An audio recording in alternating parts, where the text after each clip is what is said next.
2016. I do not know what answer they're looking from me, but here is my answer for you. In 2016, I want to have my first grandchild. Seriously. You see, deep down inside, I am really a grandma wannabe. Is that too much to ask? Why struggle, abstain, endure, if not for the sake of our children and our children's future?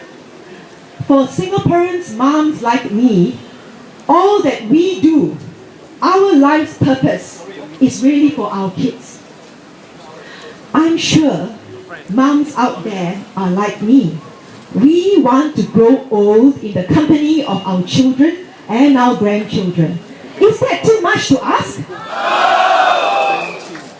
But today, in 2013, I feel the great sadness that I may grow old alone, separated from my children, and I might not have any grandchildren. For after reading the roadmap prescribed by the government's disastrous white paper, the prospect that my children will work and live abroad looms more likely than ever before.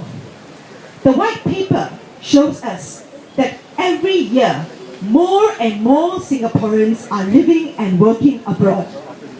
Currently, there are 200,000 Singaporeans living or working abroad. Is that a statistic to be celebrated?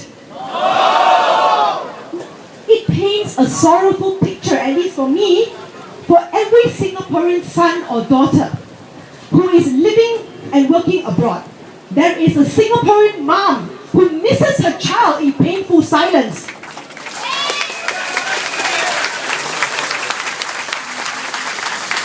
So there are currently 200,000 families living separately and apart from their loved ones, and this number is set to grow.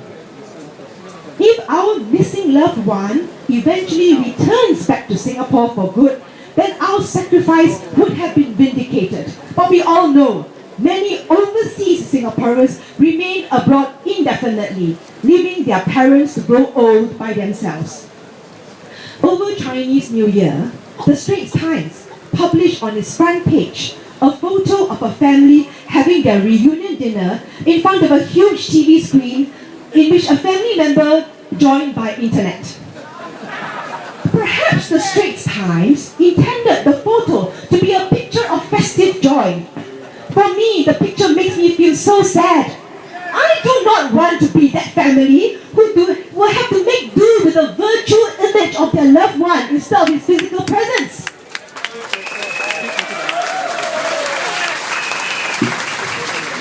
It seems that after the Singaporean mom has devoted her best years of her life to her family, she should not expect the company of her children in her later years. That's what to expect.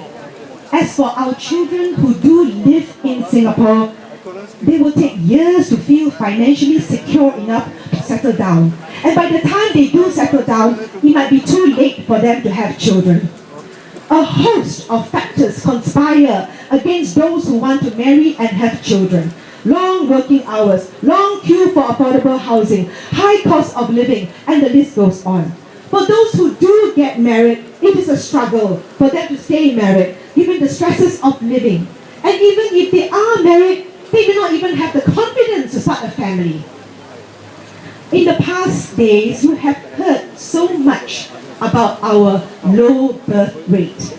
According to the white paper, low birth